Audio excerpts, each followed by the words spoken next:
और वहीं अडानी हिंडनबर्ग मामले में सुप्रीम कोर्ट ने भारतीय निवेशकों के हितों की सुरक्षा को लेकर चिंता जाहिर की है और केंद्र सरकार से 3 दिन में जवाब मांगा है। सुप्रीम कोर्ट के मुताबिक शेयर बाजार में भारतीय निवेशकों के हित सुरक्षित रखने के लिए एक मजबूत तंत्र होना चाहिए। कोर्ट ने केंद्र सरकार से पूछा कि भविष्य में निवेशकों के हित सुरक्षित रखने के लिए आप क्या कर रहे हैं। कोर्ट ने सरकार से ये सवाल पूछे, अडानी जैसे मामलों से निपटने के लिए आप क्या फ्रेमवर्क है, कोर्ट सवाल पूछ रहा है सरकार से।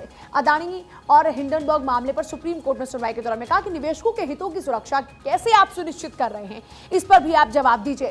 कोर्ट ने सरकार को एक्सपर्ट पैनल बनाने का भी सुझाव दिया है कि आप एक एक्सपर्ट पैनल बनाइए ताकि स्थिति स्पष्ट हो पाए। कोर्ट में अगली सुनवाई होगी 13 फरवरी को। इसी पूरे मामले को लेकर कोर्ट में अगली सुनवाई 13 फरवरी को होगी। इसी तरीके से ये पूरा मामला आप जान रहे हैं कितना जोरों से लगातार आगे बढ़ता जा रहा है। अब फिलहाल जानकारी है कि कोर्ट में जो अगली सुनवाई वो 13 तारीख को होगी। अडानी ग्रुप की 4 कंपनियों की रेटिंग दरअसल बदल गई है और अडानी ग्रुप की 4 कंपनीज की रेटिंग बदल गई है। देखिए ये झटका है और कैसे कंपनीज के क्रेडिट आउटलुक को घटाया गया है। इसके अलावा कंपनीज के आउटलुक को स्टेबल से निगेटिव कर दिया गया है, तो ये अच्छी खबर नहीं है अडानी ग्रुप के लिए।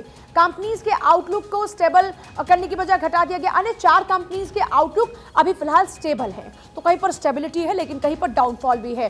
अन्य 4 कंपनीज की अगर बात करते हैं तो वहां पर भी कुछ अच्छे हालात नहीं है।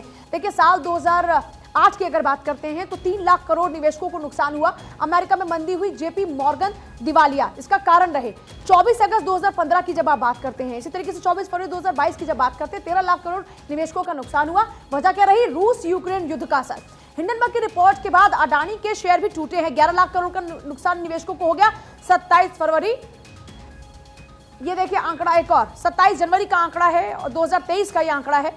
और वहीं 22 जनवरी 2008 की बात करते हैं 3 लाख करोड़ का नुकसान हुआ। अमेरिका में मंदी, जेपी मॉर्गन दिवालिया हो गए इस कारण से। 24 अगस्त 2015 की बात करते हैं 7 लाख करोड़ का नुकसान निवेशकों को हुआ।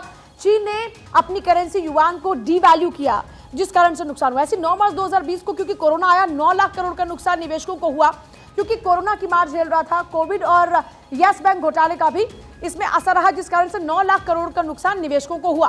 तो आप समझ सकते हैं कि किस तरीके से निवेशकों को नुकसान होता रहा, उसके क्या कुछ कारण रहे, किन किन तारीखों को निवेशकों को इतना नुकसान हुआ, उसकी क्या कुछ वजह रही। जैसे अमेरिका में मंदी, जेपी मॉर्गन दिवालिया, इस कारण से 3 लाख करोड़ का नुकसान हुआ साल 2008 में। 2015 की बात करते हैं तो फिर नुकसान हुआ। अडानी ग्रुप के संबंधों की जांच होनी चाहिए, खास निवेशकों की भी जांच शुरू। अडानी ग्रुप के संबंधों की जांच हो, खास निवेशकों की जांच भी शुरू होगी। अब यहाँ पर संबंधों की जांच होगी। एफपीओ मामले में कुछ निवेशकों की जांच होगी। ये मामला बढ़ता जा रहा है। अब देखिए 2 इंटरनेशनल फर्म्स के साथ अडानी ग्रुप के लिंक की जांच होगी क्योंकि यहाँ पर ये बात आया कि इन्हीं की कुछ प्रॉक्सी कंपनीज हैं, अब वहां से पूरा फंड किस तरीके से घुमाया जा रहा है, तो ऐसे तमाम आरोप लगे। 2 इंटरनेशनल फर्म्स के लिए यहाँ पर इसी तरीके से जो इनके कनेक्शन है उसको, उसकी जांच की मांग की जा रही है और उस पर जांच होगी।